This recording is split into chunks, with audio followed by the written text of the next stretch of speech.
Shabbat Shalom, mis amigos, mis amigas, y feliz fiesta de Shavuot, feliz fiesta de las semanas. De momento ya estamos en Shabbat, vamos a entrar en Shabbat en esta linda tarde, y el domingo, Elohim mediante, estamos celebrando Shavuot, la fiesta de las semanas, también llamada Pentecostés, ¿verdad?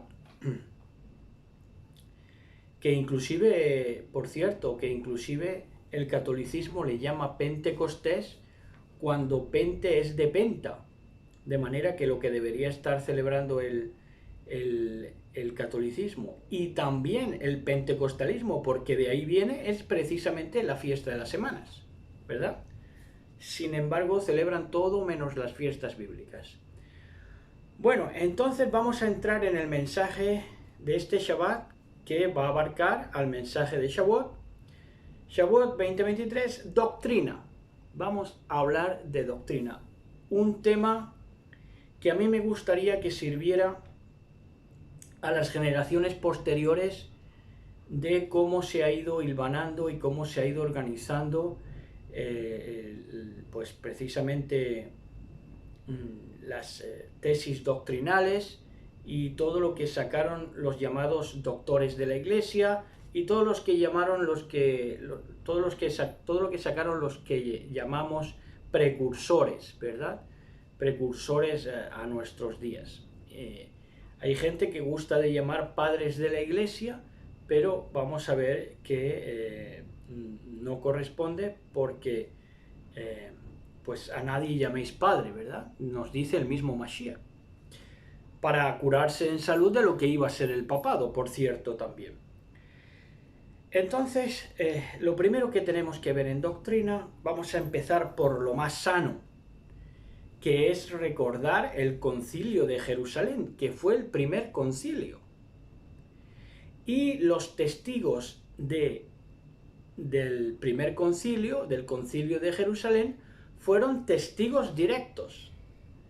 Así que, ojo a eso, porque eran testigos directos de la muerte y resurrección del Mashiach, por lo cual lo que hablaron en ese primer concilio, concilio de Jerusalén, pues habría de ser lo que sentaría cátedra, ¿verdad? Justificadamente, porque fueron testigos directos, testigos de primera mano. Entonces vamos a ver escrituras y nos vamos a encontrar con diferentes escrituras, empezando por Hechos 1, 3, 4. En Hechos de los Apóstoles 1, versos 3, 4, dice: a quienes también después de haber padecido se presentó vivo el Mashiach a sus discípulos, después de haber padecido la muerte, ¿verdad? Se entiende. Se presentó vivo con muchas pruebas indubitables, apareciéndoles durante 40 días, nada menos, y hablándoles acerca del reino de Elohim. Y estando juntos, les mandó que no se fueran de Jerusalén, sino que esperasen la promesa del Padre, la cual les dijo: oísteis de mí. Esto es extraordinario, porque enlaza con Proverbios 28.1,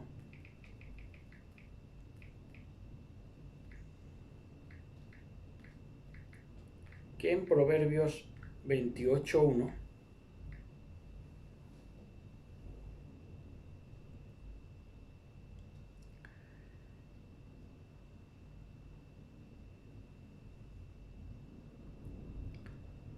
nos dice así: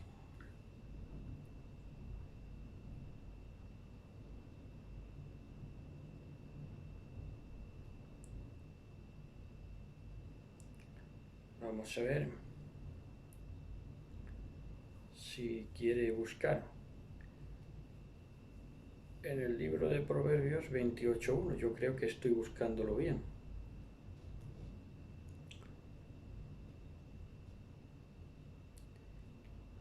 En el 28.1 vamos a ver.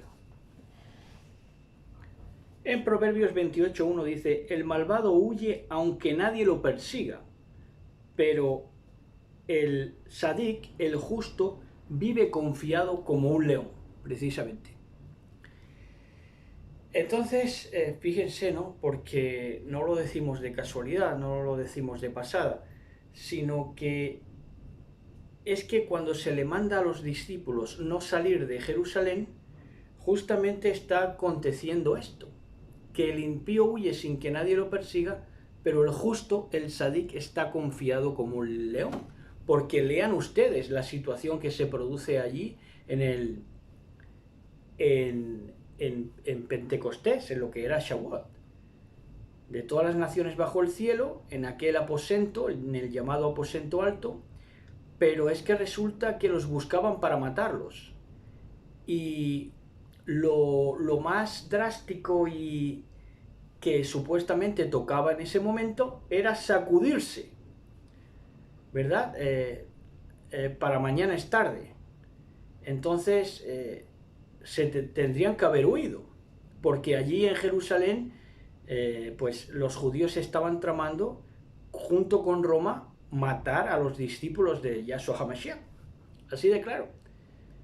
Entonces, lo lógico, digamos, humanamente, hubiera sido salir huyendo, pero quedarse allí esperando la llegada del viento santo, del Ruach HaKodesh, comportaba una gallardía tremenda, una valentía tremenda. Porque ya digo, lo lógico hubiera sido tratar de escabullirse. Claro, por eso se les bendijo de la manera que se les bendijo, y las lenguas se posaron sobre sus cabezas, hablaron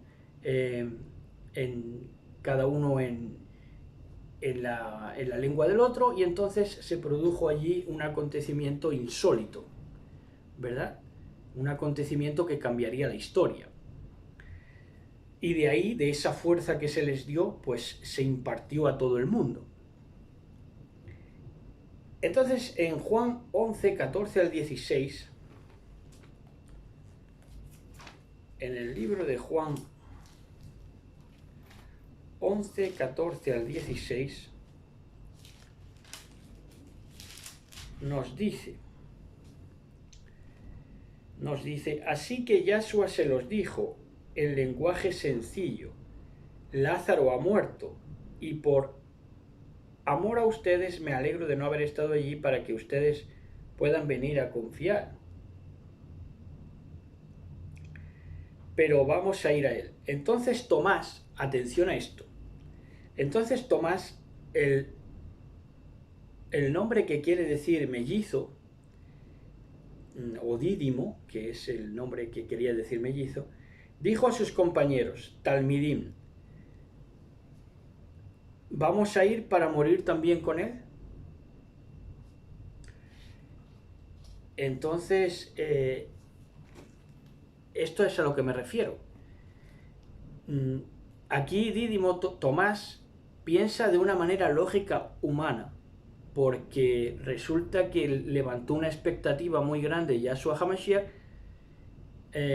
yendo a resucitar a un muerto, algo que no se había visto. Eso no tenía precedente. Entonces, como estaban advertidos y perseguidos los discípulos de Yahshua ya para ese momento, claro, a Tomás le pareció que iban allí, en lugar de resucitar a un muerto, iban precisamente a que les apresaran los judíos junto con los romanos y acabaran sus días de los discípulos. Entonces pensó con una lógica humana y no pensó con la gallardía de aquel que tiene que confiar como un león, ¿verdad? Entonces esto nos lleva a pensar en Hechos 7:50-53,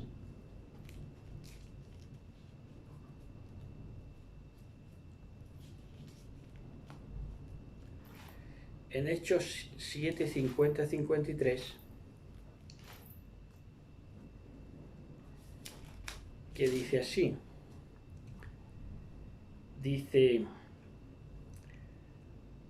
dice, ¿no fui yo mismo quien hizo todas estas cosas? Pueblo terco de corazón y oídos sin circuncidados, incircuncisos de corazón, incircuncisos de oídos. Dice, ustedes constantemente se oponen al viento de santidad, al Ruach HaKodesh. Ustedes hacen las mismas cosas que hicieron sus padres. ¿A cuál de los Nebim, de los profetas, sus padres no persiguieron? Y mataron a los que les anunciaron lo de antemano de la llegada del Sadik, del justo. Y ahora se han convertido en los traicioneros y asesinos de él, del justo, por antonomasia, Yahshua HaMashiach. Sigue diciendo, ustedes que reciben la Torá como entregada por ángeles, pero no la guardan. Entonces vemos que estos eran los que no confiaban como un león, sino que una hoja que se movía ya estaban espantados. Es muy diferente. Y esa cobardía, digamos, estaba licenciada en la cátedra de Moisés. Es decir, que la gente que estaba predicando palabra, que estaba predicando Torá para el tiempo de los discípulos, quería licenciar esa cobardía. ¿Verdad? Esa cobardía de matar a los emisarios verdaderos, desentenderse de las cosas realmente diferentes y santas, y no guardar la Torá a la verdad de las cosas, sino añadidas, ¿verdad? En este caso del judaísmo. Entonces, esa cobardía licenciada, que también se ve reflejada en Hechos de los Apóstoles 1:8, dice, pero recibirán poder cuando el Ruach HaKodesh caiga sobre ustedes, se refiere a los discípulos, y serán mis testigos en Jerusalén, en toda ella Judá y en Samaria, en verdad hasta lo último de la tierra. Pero como se querían mover en esa cobardía, la Torá no hubiera salido de lo limítrofe de Israel. No hubiera salido de las fronteras de Israel, porque esta gente mataba a los profetas y esta gente se oponía al aire fresco que llegaba en la forma del Ruach HaKodesh. Muchas veces se utiliza el término, ¿no? Un soplo de aire fresco es lo que necesitamos. Bueno, pues esto fue la impartición del Ruach HaKodesh, del espíritu de santidad, del espíritu que hace la diferencia. Entonces no estaban dispuestos, ¿verdad?, en la cátedra. Y entonces, 1 Corintios 4:20,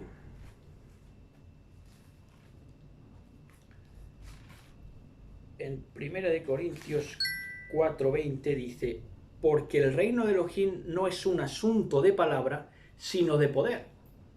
Por eso hubo la impartición poderosa, testificada, de la unción del Ruach HaKodesh, la unción del Espíritu Santo, del Espíritu que hace la diferencia. Claramente visible. Fue un poder claramente visible, constatable, corroborable. ¿Verdad? Porque quedaron atónitos. ¿Cómo es esto? Que hablan nuestro idioma, gente que no sabe nuestro idioma. Entonces quedaron atónitos.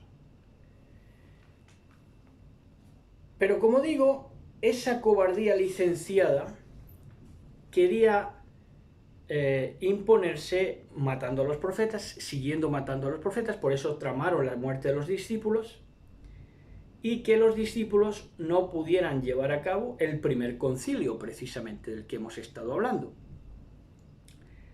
porque los estaban persiguiendo. Pero ¿qué cambió todo? La valentía de los discípulos, que sabiendo que los estaban persiguiendo y tratando de matar, se quedaron en Jerusalén, en tierra de los asesinos. ¿Entienden? Entonces, la cobardía licenciada pudo haber dicho lo mismo que se dijo durante la llamada contingencia sanitaria de 2019 a 2023. ¿Verdad? Para precisamente llevar a los discípulos a que tuvieran que huir, porque si no los mataban. ¿Utilizando qué texto? Utilizando el mismo texto a saber si no lo utilizaron de verdad, el mismo texto que utilizaron, vamos a saber si no lo utilizaron de verdad en esa primera contingencia, digamos, que fueron la época del bautismo en el Ruach HaKodesh, del descenso del Espíritu Santo sobre los discípulos, que a saber si no se repitió el mismo verso que se repitió con la contingencia sanitaria de 2019 a 2023. ¿Cuál es? Isaías 26:20. Isaías 26:20, señores, que es lo que se dijo en la llamada contingencia sanitaria. Isaías 26, verso 20.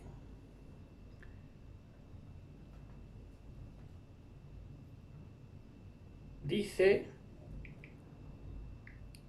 en Isaías 20, dice: anda, pueblo mío, entra en tus habitaciones y cierra las puertas tras de ti, escóndete por un momento hasta que pase la ira. ¿Verdad? Claro, lo que cambia es el hecho de salir o quedarse, ¿verdad? Pero que esto lo utilizaron luego en la contingencia sanitaria para que la gente se quedara encerrada. En el caso de los discípulos fue para que no salieran, ¿verdad? A predicar. Y en el caso de hoy es para que la gente se quedara encerrada. Y entonces vamos a llegar a lo que no se dijo en el primer concilio, porque esto es muy importante, entender lo que se dijo, pero también, y yo diría que mucho más, porque nos abarca a nosotros mucho más, lo que no se dijo en el primer concilio de Jerusalén. En el primer concilio de Jerusalén no se dijo que la ley había muerto,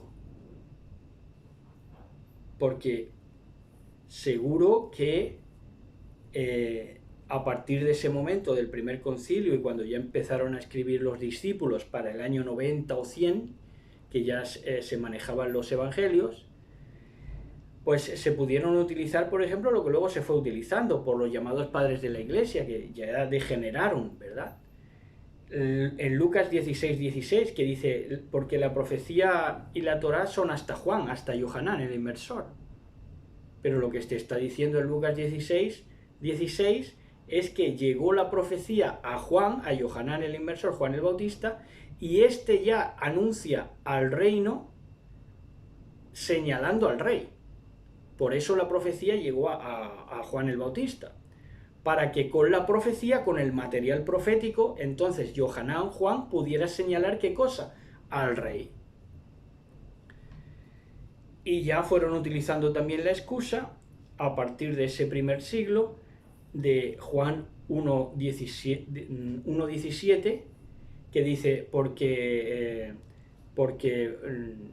la gracia y la verdad las trajo Jesucristo, ¿verdad? Porque la ley fue dada por Moisés, pero la gracia y la verdad las trajo Jesucristo, según ha manejado el cristianismo en todo este tiempo. Pero esto es lo mismo que decir que ahora resulta que hay dos mandamientos: amar al prójimo y amar a Elohim sobre todas las cosas. Amar a Dios sobre todas las cosas y amar al prójimo. Si esto ya era la Torá, si de eso pendía toda la Torá, en amar a Elohim sobre todas las cosas y a tu prójimo como a ti mismo. Eso ya era parte de la Torá, amigos. Y lo que te está diciendo aquí es que la gracia y la verdad, en Juan 1:17, lo que te está diciendo es que la gracia y la verdad contenida en la Torá fueron hechas realidad por medio del Mashiach. Y esta traducción pueden ustedes leerla, que es muy, muy sabrosa, de la Biblia de las Américas. Es lo que te dice: la gracia y la verdad contenida en la Torá fueron hechas realidad por medio del Mashiach. Ahora, la pregunta que nos hacemos: es si la desvelación profética, la desvelación bíblica, había de dividirse, como está dividida la Biblia, en una página en blanco, ¿verdad? Después de Malaquías y antes de Mateo. Había de dividirse la Biblia. Pues vemos Santiago 1:17. En Santiago 1:17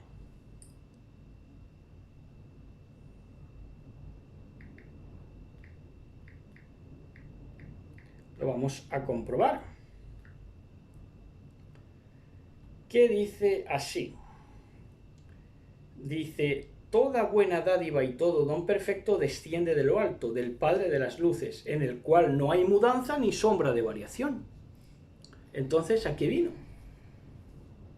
Separar la Biblia, como si antes fuera un Dios que, para que haya un Nuevo Testamento, el Dios antiguo ya debió morir. Ahora, mi pregunta es, ¿cuándo lo han matado? Porque eso no han podido hacerlo ni los ilustrados. Entonces, si no hay sombra de variación, ¿por qué se dividió la Biblia de esa manera? Entre gracia y ley y Torah. Es absurdo, ¿no? En Hebreos 13:8.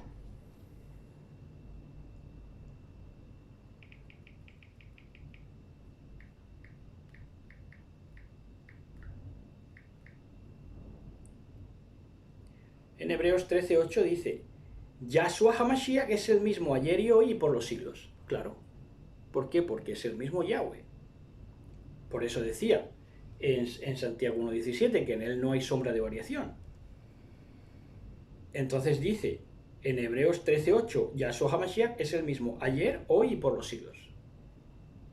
Claro. Entonces, ¿a qué viene, me pregunto, dividir la Biblia? Son preguntas que yo comprendo que no se hagan en las religiones, pero la gente que quiere liberarse, tendría que empezar a preguntarse. Porque Deuteronomio, esto viene de Deuteronomio 32:6.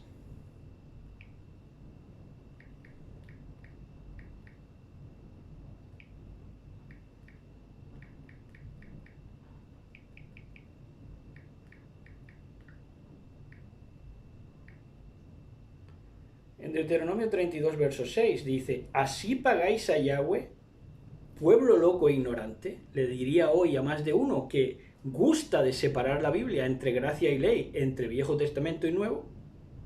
Así pagáis a Yahweh, nos dice Moshe, pueblo loco e ignorante. No es Él tu Padre que te creó, Él te hizo y te estableció. Así las cosas. Ahora, esto lo aseguramos, que la gracia y la ley es lo mismo, porque ya digo, amar al prójimo como a ti mismo y a Elohim sobre todas las cosas ya era Torah, eso ya es Torah. Entonces no tuvo por qué hacerse una separación entre el viejo Dios y el nuevo Dios, o el Viejo Testamento y el Nuevo Testamento, eso está de más. Ahora, la nueva cronología histórica es una cuenta errada, como sostiene Michael Roth, porque Michael Roth y otros en los cuales influyó este ministerio, de los ministerios más influyentes mesiánicos, que él ve que la cronología bíblica es un error porque no se tuvo que contar los años desde la muerte y resurrección de Yahshua HaMashiach. Pero vamos a ver si esto es verdad, con base bíblica. Y lo vamos a estar mirando en Daniel 2:44.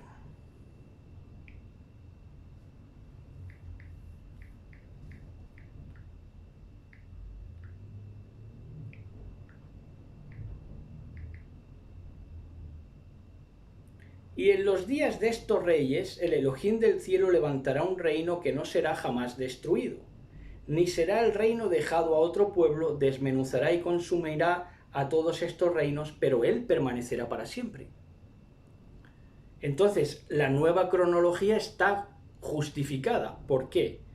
Porque Yahshua HaMashiach, con su muerte y resurrección, firmó con su sangre que un día, cuando él quiera conmutarlo, en los días de estos reyes, de reyes que quieren mezclar el hierro con el barro, está hablando de reyes inviables, porque no tienen solución en las cosas, en los problemas reales de la gente, y en los días de estos reyes el Elohim del cielo levantará un reino que no será jamás destruido, ni será el reino dejado a otro pueblo. Desmenuzará y consumirá a todos estos reinos, pero él permanecerá para siempre. Entonces ahí vemos que la cronología a partir de Yahshua HaMashiach está justificada, ¿verdad? Pero él permanecerá para siempre, a partir de que está reinando en su muerte y su resurrección. Y Lucas 17, 20, 21...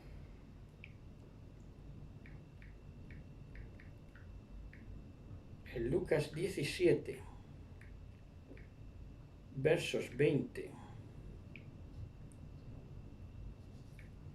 y 21,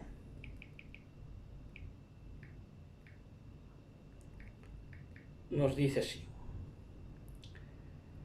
preguntado por los fariseos cuándo había de venir el reino de Elohim, Yahshua HaMashiach responde y dice: el reino de Elohim no vendrá con advertencia, ni dirán helo aquí o helo allí, porque aquí el reino de Elohim está entre vosotros. ¿Cuándo se establece el reino de Elohim? Sin advertencia. Cuando nos quisimos dar cuenta, ya se estaba contando la historia a partir de la muerte y resurrección de Yahshua HaMashiach. Entonces es algo gradual, ¿entienden? Ahora,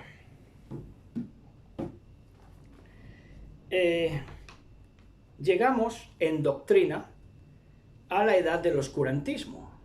La edad del oscurantismo fue el dominio papal, que ya estaba profetizado en Daniel 7, 8, 20, con lo del cuerno pequeño que se levantaría, y en Apocalipsis 11, 2, que nos hablarían ambas escrituras de 42 meses, 1260 días, que son años, que corresponden a 1260 años de dominio papal, que fueron de 538 a 1798.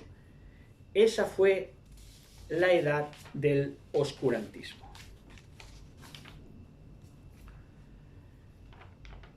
Ahora, hasta ahí estuvo dominado por el clero católico, y entonces ellos tenían la sartén por el mango de lo que era toda la desvelación bíblica, que más que desvelación era revelación, ¿verdad?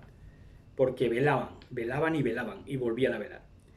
Ahora, hubo unos antecedentes del despertar reformador, que como saben ustedes, el formal despertar reformador se da en 1513 con Lutero, pero antes hubo unos antecedentes, que fueron, por ejemplo, Erasmo de Rotterdam, que fue un humanista de los principales que ha habido. Si quieren ser humanistas, tienen que pasar por Biblia, y más concretamente, por ser reformadores, porque no se puede ser humanista siendo contrarreformador, o en otras palabras, católico. Se tiene que ser reformador del catolicismo dañino para la humanidad. Entonces, este Erasmo de Rotterdam criticó un abuso del clero y vio necesario hacer cambios y volver a los textos bíblicos y a los orígenes cristianos. ¿Esto lo inventó el mesianismo? No, señores. Esto ya lo dijo Erasmo de Rotterdam hace muchos años, en el siglo XV, de que el clero estaba abusando y era necesario hacer cambios profundos y volver a los textos bíblicos. Este era de las raíces hebreas, Erasmo de Rotterdam, hace más de 500 años. Entonces, claro, lo sabía. Sabía que era necesario reformar. Ahora, ¿de qué protestaron los primeros reformadores? De que los papas vivían como césares y en simonía. ¿Qué quería decir en simonía? Que negociaban con lo espiritual. Hacían negocio con lo espiritual.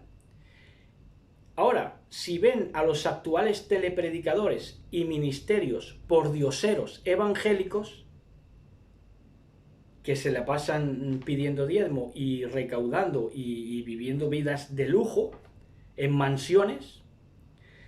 Claro, esto es contrarreforma, porque vuelven a vivir como los césares católicos. Eso no es reforma ya, eso es contrarreforma. Lo digo para que tomen nota y vean las cosas como son. Eso ya es contrarreforma. Hay que dividir la reforma, hay que separar la reforma de la contrarreforma. ¿Por qué? Porque vamos a estar viendo que son simientes diferentes. Entonces, el nicolaísmo también protestaron los primeros reformadores del nicolaísmo. Saben ustedes, se refleja en Apocalipsis, nicolaitas, ¿verdad? La doctrina de los nicolaitas. El nicolaísmo era el amancebamiento de los religiosos, es decir, que sin casarse coleccionaban relaciones sexuales. Esto se refleja en obras antiguas como el Decamerón. Y también se quejaban los primeros reformadores de nepotismo, que por cierto, esto de amancebarse coleccionando relaciones sexuales ya se ve hasta en raíces hebreas. Por lo tanto, ya es contrarreforma. ¿Entienden? O gente divorciada, gente separada que sigue predicando. Eso es contrarreforma. ¿Por qué? Porque van a lo mismo. El amancebamiento, el nicolaísmo. Las obras de los nicolaitas, la cual es necesario aborrecer si queremos agradar a Yahshua HaMashiach.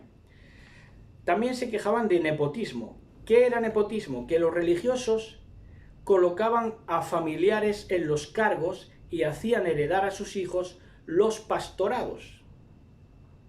¿Les suena de algo? Claro. Esto primero lo tuvieron los católicos recalcitrantes y luego ya como evangélicos, en que seguían colocando a sus familiares en los cargos y hacían heredar a sus hijos los pastorados. Entonces, ¿qué es? Contrarreforma. Por sus frutos los conoceréis. Los primeros reformadores se sentían en la cautividad de Babilonia, que fue una de las obras de Martín Lutero, de un denostado por las raíces hebreas Martín Lutero. Pero se sentían en la cautividad de Babilonia. Hoy se sienten, fíjense cómo se sienten hoy. Si los primeros reformadores se sentían en la cautividad de Babilonia, ¿cómo se siente hoy un supuesto de raíz hebrea, de raíces hebreas? Se sienten en la restauración de Israel. Entonces, eso es contrarreforma. Eso es contrarreforma. Porque en lo que estamos es en un periodo babilónico en el que estamos cautivos verdaderamente. Estamos saliendo a libertad, nos está liberando Yahshua HaMashiach. Pero el periodo dominante es un periodo babilónico, caótico. Sin embargo, cuando hay más caos doctrinal que nunca, se sienten en la restauración de Israel estos de las raíces hebreas. ¿Por qué? Porque viven en contrarreforma. No en reforma, no, en contrarreforma. Bueno, pues los antecedentes del despertar reformador. El más destacado, John Wycliffe, en el siglo XV, la rompió, la sacó del estadio. Porque defendió en sus obras, este sí era un mesiánico judío, no como hoy que son judíos mesiánicos. Este era primero Mesías, primero creer en el Mashiach y luego judío, de costumbres. Se comprende, porque no hay más judío que el de costumbres, ya no es genética, desde hace centurias. Pero este la sacó del estadio, porque defendió el derecho de los nobles para expropiar los bienes del clero. La sacó del estadio. Claro, incitó a la nobleza que competía con el clero a expropiar los bienes del susodicho. Entonces la sacó del estadio, que era lo que había que hacer, la palabra que había que dar en ese tiempo. Tremendo. Que Elohim lo tenga en su cabot, a John Wycliffe. Rechazó también el celibato, que tantos problemas ha dado a la Iglesia Católica, porque el celibato ha comportado y ha sido la señal, la flecha que lleva a la pederastia, ¿verdad? Y puso en cuestión, ya en su tiempo, siglo XV estamos hablando, realmente un adelantado a su tiempo, puso en cuestión la infalibilidad papal. Esto es revolucionario en su tiempo. verdaderamente revolucionario. Entonces, concluimos que sin reforma no hubiera existido el humanismo, señores. Entonces, ¿qué clase de humanismo quieren defender hoy desde las políticas? De un humanismo que se desprende de la reforma. Oiga, pero si el humanismo existe por la reforma. Si hubiera sido por la contrarreforma, lo vamos a ver luego. Esto hubiera sido el cuento de la criada. Entonces, precisamente, no lo vamos a ver luego, lo vamos a ver ahora, que hubiera sido el cuento de la criada. Una distopía. Entonces, seguimos con el mensaje. Entonces hubo una ruptura y una revolución espiritual dada por los reformadores, que quisieron, esto sí, volver a los textos bíblicos. Vuelvo y repito, las raíces hebreas no se han inventado ahora, esto es reformador. A mí me dices raíces hebreas y no me dice nada. Ahora, si me dices reforma, sí me dice.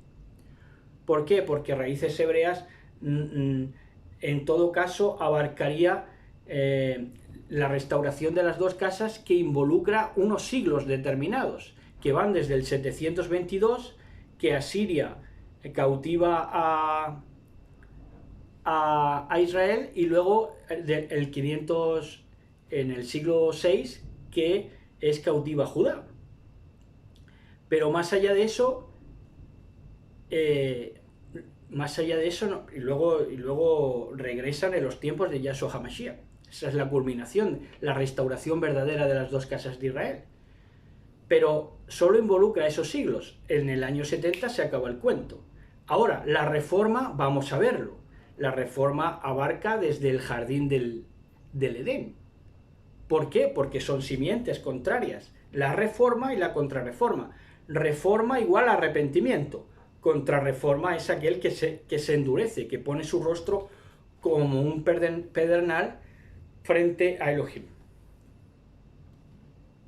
Ahora, entonces, continuamos, que ruptura y revolución espiritual de los reformadores.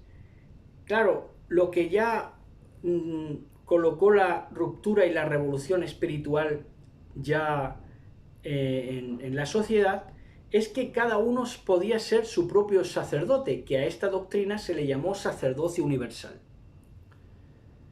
Claro, y aunque los reformadores fueron hábiles para ver esto, no vieron el ejemplo de la salida de Egipto, que hubiera resultado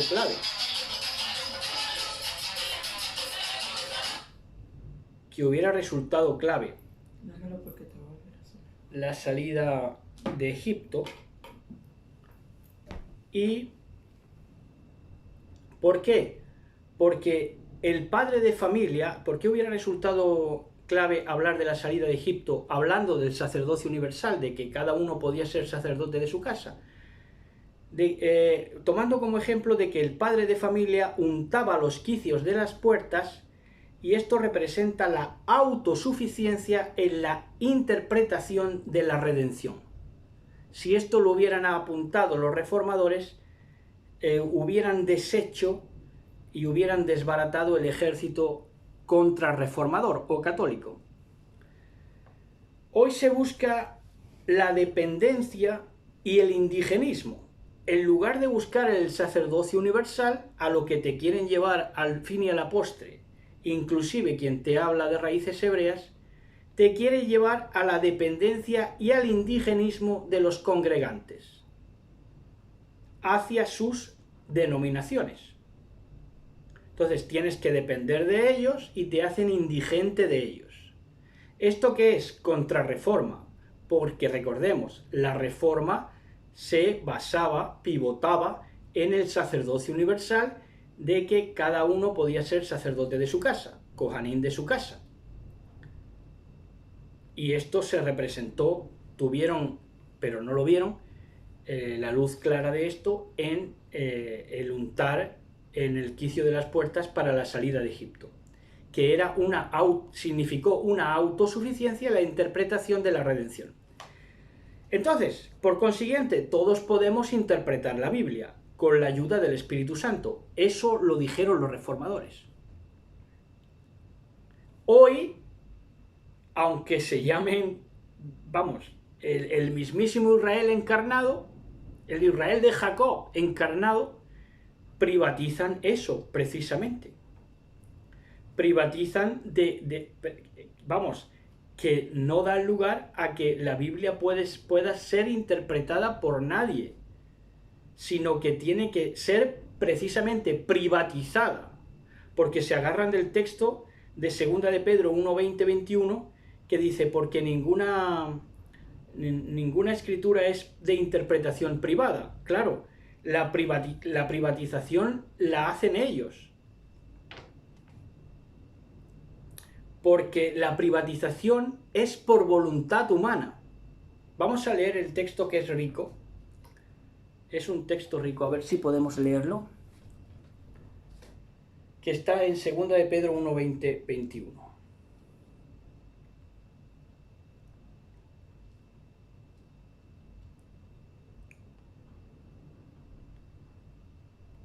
En 2 de Pedro 1, 20, 21. Dice, entendiendo primero esto, que ninguna profecía de la Escritura es de interpretación privada, porque nunca la profecía fue traída por voluntad humana. Ahora, a ti te las presentan como por voluntad humana, porque las sacan ellos. Porque las sacan ellos, es por voluntad humana, para involucrarte en sus ministerios y en sus trampoletas, ¿verdad? Sino que los santos hombres de Elohim hablaron siendo inspirados por el Ruach HaKodesh, por el Espíritu que hace la diferencia. Entonces, la privatización que hacen, privatizar la Biblia, es por voluntad humana, pero la exposición abierta es por disposición suprema y divina. Eso es lo que te está diciendo. Eso es lo que te está diciendo. Más precedentes de los reformadores. Eurico Zuinglio. Este dio más valor a las obras y enseñó que la Eucaristía era solo simbólica, que para Lutero era 50-50, que era tomar la hostia y el vino era tanto simbólico como profético. Pero Zwinglio dio más valor a las obras y enseñó que la Eucaristía era solo simbólica. Esto parece que al día de hoy no tiene importancia, pero por eso se malentiende hasta el día de hoy lo que es Santa Cena, lo que es la Cena de Pesach y lo que son tantas cosas. Los anglicanos humanistas. Por cierto, que Zwinglio quería volver a las obras. Quería volver a las obras, a darle valor a las obras, ya lo hemos dicho.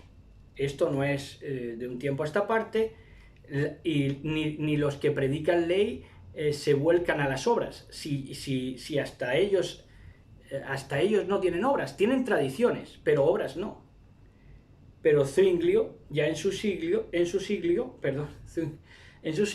dio más valor a las obras, ¿verdad? Anglicanos humanistas, más humanistas, señores. Tomás Moro, John Colet y Wycliffe. Y estos anglicanos tomaron de Enrique VIII, que dio pie al anglicanismo cuando el obispo de Canterbury le dio el divorcio que no encontró en el papado. No pudo divorciarse a través del papado y redactó entonces el acta de supremacía que hizo que la iglesia inglesa quedara en manos del rey. Esto fue muy profético, porque aquí hubo una separación ya definitiva entre lo que es la iglesia y lo que sería el estado actual de cosas. ¿Quién domina el estado? Si quieren llamarle ateísmo. Pero bueno, es lo mismo. Si ahí inició la bestia que sube de la tierra, que desembocaría en Estados Unidos, viniendo de naciones como Holanda o Inglaterra precisamente. Inició la bestia que sube de la tierra, un poder político y militar opositor a Roma, de primeras, en primera instancia. Y luego se depositó ese inicio de la bestia en Estados Unidos. Apocalipsis 13, 12 al 13. En Apocalipsis 13, 12 al 13...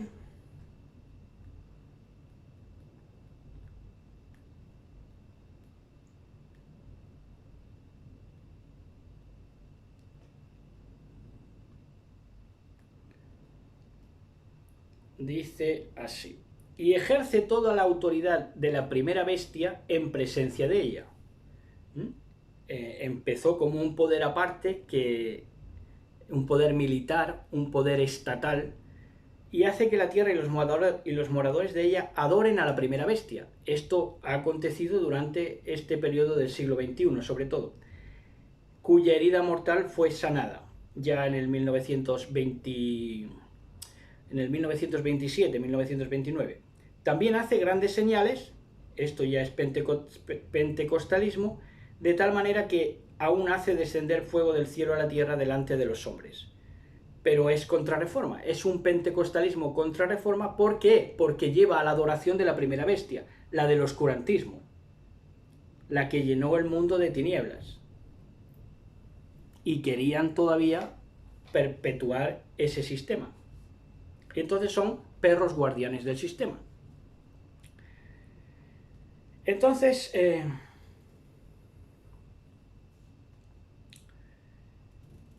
eso por ahí, ¿verdad? Y en Calvino la reforma fue filtrada. Ahí es donde ya la reforma fue filtrada y se empezó a debilitar. La reforma auténtica, la simiente de la mujer, se empezó a debilitar con Calvino. ¿Por qué? Porque habló de la predestinación, y la predestinación de Calvino fue el respaldo teológico para perros guardianes del sistema, supremacistas, privilegiados y herederos de monarcas, colonialistas o soldados sádicos cristianos. Esto lo dejo que lo asimile. ¿Por qué? Porque pensaron, con la predestinación de Calvino, que estaban ahí por derecho divino, cuando la verdad es 2 de Tesalonicenses 2, 8, 12, que nos dice que la llegada del antimashiach, inicuo aquel cuyo advenimiento es por obra de Satanás. No tiene nada que ver, no es por derecho divino, es por obra de Satanás. También en Calvino se empezó a oscurecer la luz de la reforma, porque empezó a hablar de un Dios incognoscible, que no se puede conocer, y entonces dio lugar a un culto mistérico, que es contrarreforma. Por eso hoy tienes tantos cabalistas y gente que habla de cosas extrañas, más bien nueva era. ¿Por qué? Porque toman de un culto mistérico, tomando a Elohim como algo incognoscible, que no se puede conocer, cuando precisamente el Mashiach nos dice en la oración de Getsemaní: yo les he dado a conocer tu nombre. ¿Entienden? Entonces, en lo que sí acertó, junto a otros reformadores, es en que la iglesia terrenal solo era para consuelo de los fieles, y que la verdadera iglesia solo Dios la conocía. Esto sí lo dijo bien Calvino. Ahora, hoy cualquier congregación de fornicarios e ignorantes, incluso en raíces hebreas, se llama Casa de Dios y Puerta del Cielo. ¿Qué es entonces? Contrarreforma, simiente de la serpiente. Anabaptistas. Thomas Müntzer propuso una reforma social y no solo religiosa, y comunidades para ayuda mutua. Este creía en una igualdad natural, es decir, que todos los hombres nacían con los mismos derechos y los mismos deberes, una igualdad natural. Entonces, este era Thomas Müntzer. Thomas Müntzer. Bueno, pues Thomas Müntzer en su teología era más avanzado que todo este supremacismo pseudo-judío o pro-judío basado en raza. ¿Por qué? Porque es contrarreforma. Eso ya es contrarreforma. Todo lo que se basa en raza, en sangre, es contrarreforma, porque no cree en una igualdad natural, como creía Müntzer. A Müntzer le doy más papeletas de que resucite cuando venga el Mashiach que a estos de las raíces hebreas. Juan de Leyden.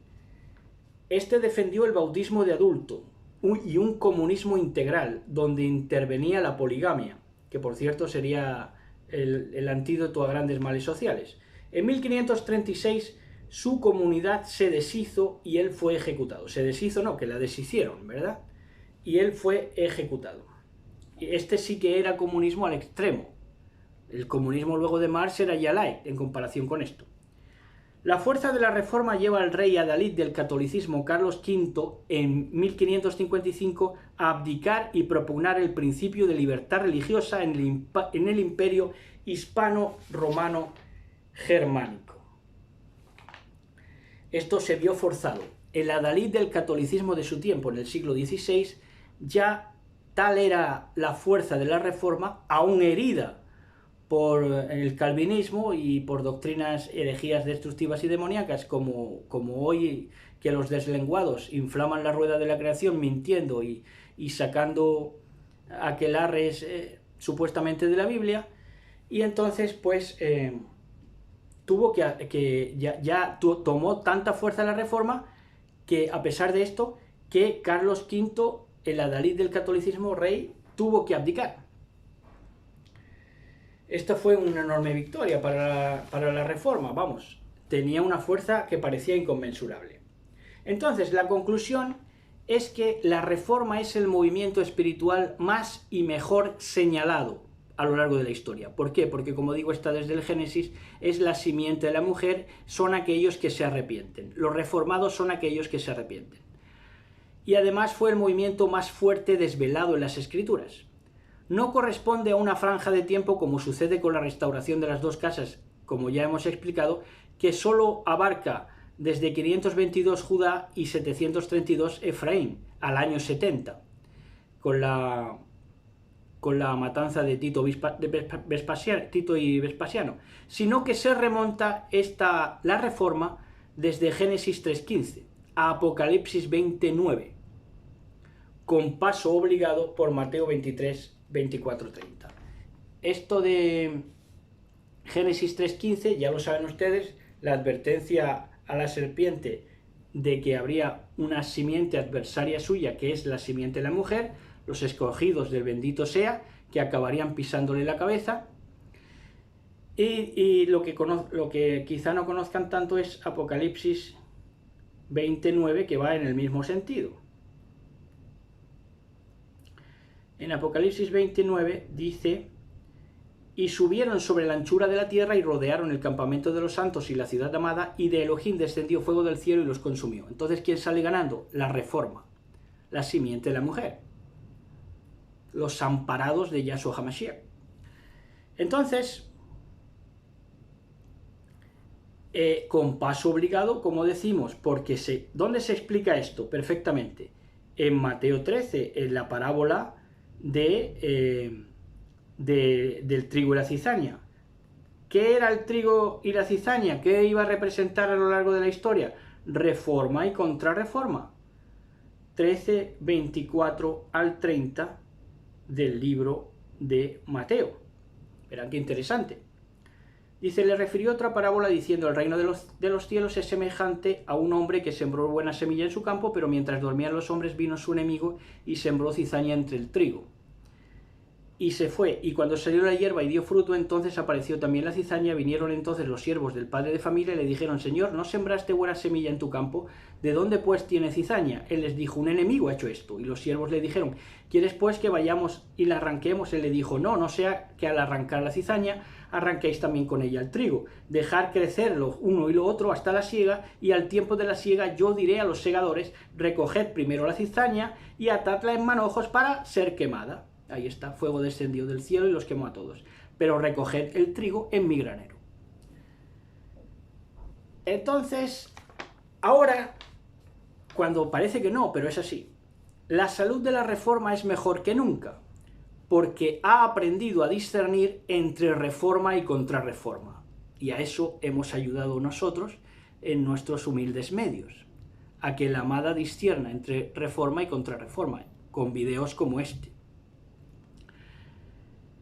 Que reforma y contrarreforma es simiente de la mujer y simiente de la serpiente. Y también goza de mejor salud que nunca la Reforma porque ha entrado en países vedados por el catolicismo, ateísmo irracional, que decía John Locke. John Locke decía que el catolicismo y el ateísmo son irracionales, estoy totalmente de acuerdo. Y no había entrado en países vedados por ese catolicismo y ese ateísmo.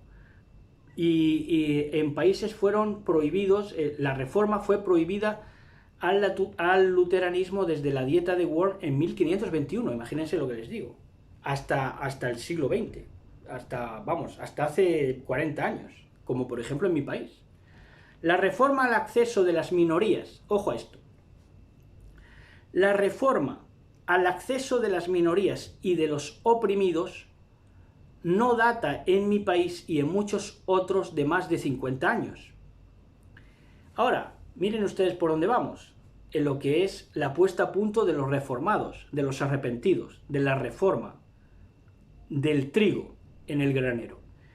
El apoyo de la Internet al conocimiento bíblico ha sido providencial en los últimos 20 años.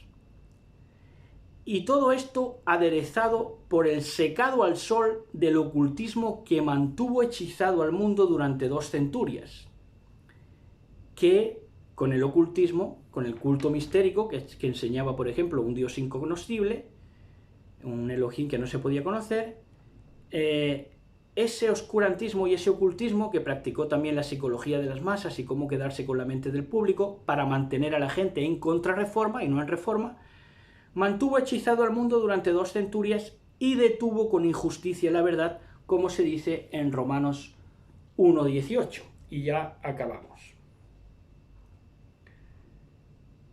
En Romanos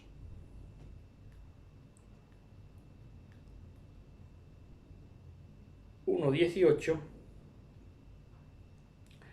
nos dice, porque la ira de Elohim, y con esto ya acabamos, y feliz Shavuot a todos, amada del Mashiach, mucho cariño para ustedes, estamos muy contentos de celebrar esta fiesta y de celebrarla con todos ustedes, porque la ira de Elohim se desvela desde el cielo contra toda impiedad e injusticia de los hombres que detienen con injusticia la verdad, la contrarreforma. Sobre la contrarreforma se va a desvelar la ira desde el cielo. Shabbat Shalom y feliz Shavuot. Besos y abrazos. Gracias.